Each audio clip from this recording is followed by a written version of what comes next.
Alana e Gary são duas pessoas que estão amadurecendo. Isso indica que estão vivendo coisas parecidas? Indica. Mas é isso que está acontecendo na prática? Não. Meu nome é Igor, você está ouvindo Quase Adulto, e hoje a gente vai falar de Licorice Pizza.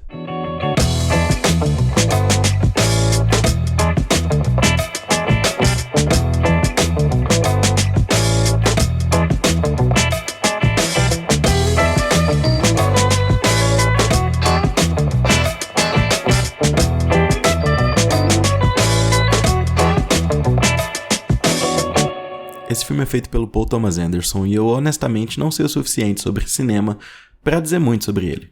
Nesse filme ele insere dois jovens no mesmo ambiente, Los Angeles, anos 70. Eu li aqui em algum lugar que esse é um filme pessoal para o Paul Thomas Anderson, uma carta de amor para Los Angeles e o Vale de São Fernando, que parece que foi onde ele cresceu.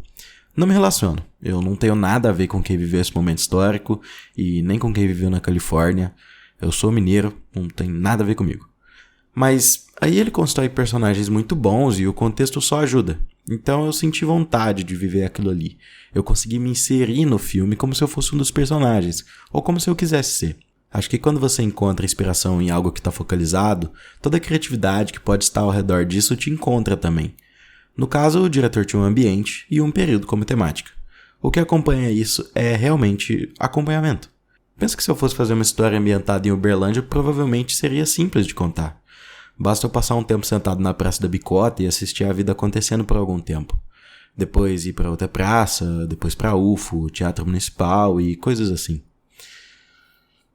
Talvez eu devia escrever um ficcional. Me veio muitas possibilidades aqui na cabeça. De qualquer forma, Los Angeles dos anos 70 é aqui que a gente tá. Gary Valentine tem 15 anos. Ele é ator, desenrolado, esbanja autoconfiança, ama empreender e é fascinado com o mundo dos adultos. Ele até se porta como um.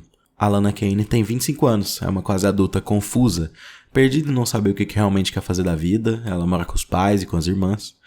Eu percebo nela uma rotina estabelecida, sabe? Como se tivesse uma inércia ali que incomoda ela, mas que aprende ao mesmo tempo de maneiras que ela não sabe se libertar. A criação da Alana, ela é de uma família religiosa, parece ter feito com que ela não tivesse vivido uma adolescência plena ou uma adolescência que a permitisse se questionar ou conhecer caminhos que possam a levar a uma realização enquanto pessoa. Eles se conhecem quando Gary vê a Alana trabalhando na sua escola como auxiliar naquele dia de tirar foto pro anuário. Logo, o meninão fica apaixonado e dá em cima dela. Ele chama ela pra sair com uma confiança que assusta a Alana, mas que ela se atrai naquilo. E aceita sair com ele, mesmo que ele seja muito novo. 10 anos de diferença, porém aproximados pelos questionamentos que se misturam. A convivência dos dois mascara que é sim uma história de amor, mas que fica em segundo plano durante todo o filme. Gary quer que a Alana explore mais a vida, privada, pela criação que ela teve. Tendo um garoto de 15 anos e uma mulher de 25, se espera uma maturidade dela que não se espera dele. Mas quando isso se mistura, a gente entende que muito do que o Gary inspira a Alana a ser mais como ele, a se soltar e a se encontrar como pessoa, digamos assim. Eu acho que maturidade também é sobre se encontrar, se entender. E por isso eu acredito que a personagem da Alana tem um desenvolvimento muito mais destacável do que o do Gary. Na verdade, o Gary ele já se porta desde o início como um personagem maduro, mesmo comprovadamente durante o filme ele não sendo assim. Lembrando que ele só tem 15 anos, cara. 15 anos é a época de você falar bobagem, fazer bobagem. E isso é comprovado em vários momentos durante o filme. A Alana, que deveria pela idade no olhar de muitos já ser madura, também não é. Então os dois estão vivendo um processo de amadurecimento, mas não estão vivendo coisas parecidas. O olhar diferente dos dois se junta, e quando olham um pro outro, percebem o desejo um do outro em estarem próximos. É como se fosse aquela coisa, os opostos se atraem. E, enfim, tem um momento que é quando o Gary e a Alana sacaneiam a casa do John Peters, que é interpretado pelo Bradley Cooper. Isso mostra uma atitude imatura, mas ao mesmo tempo muito memorável, livre. Criar histórias, memórias, é aquela coisa, você quer contar histórias, você quer criar histórias. Isso é fascinante, porque o momento da juventude ele favorece esse tipo de situação, Coração palpitante, a adrenalina de estar fazendo merda e saber que tá fazendo merda. O tom do filme todo acompanha situações progressivas e tem uma linha temporal, mas o enredo não segue uma estrutura sequencial exata, ou seja, o filme acompanha episódios e situações de uma relação que vai desde o primeiro encontro até a conclusão do filme, que não significa o fim da história dos dois, mas sim de um âmbito do recorte de uma história de 2 personagens que têm um pré e terão um pós. Ou seja, Gary e Alana podem viver milhares de coisas que não vamos ter acesso, infelizmente. Apenas acompanhamos o caminho para que eles aceitassem e realizassem o amor que sentem um pelo outro, né? Movido pelo crescimento e o desenvolvimento dos dois. O início, quando se conhecem, e o final, quando eles assumem o amor um pelo outro. É como se o sentimento dos dois fosse se consumar só depois que eles vivessem etapas que os questionassem enquanto pessoas mesmo. Quando eles questionassem todo o processo e pudessem vivenciar coisas e situações juntos e separados que realizassem uma consumação que é o plano de fundo, né? Que é o pano de fundo, ou plano de fundo, enfim, da história, que é essa questão do amor. E todo o cenário de Los Angeles acompanha eles o tempo todo. A situação política da época, a situação econômica da época, e como o Gary quer se provar o tempo todo, e a Alana também quer se provar. Tudo isso tem a ver com um pertencimento.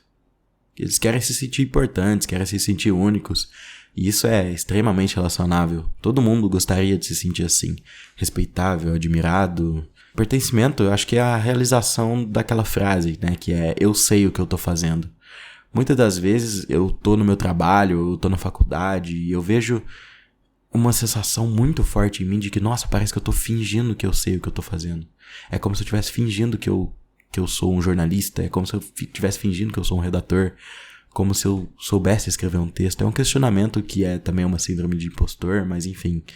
Essa sensação de que eu sei o que eu tô fazendo, é isso que o pertencimento, na verdade, ele realiza, né? É como se você se tornasse referência em alguma coisa. E olha, se tem algo que me fascina em filmes sobre a juventude, como Licorice Pizza, é como eles conseguem, sem um enredo fechado e bem definido, sem necessariamente um desenvolvimento, um clímax e um desfecho bem definidos, eles conseguem falar sobre tanta coisa dentro de uma simplicidade.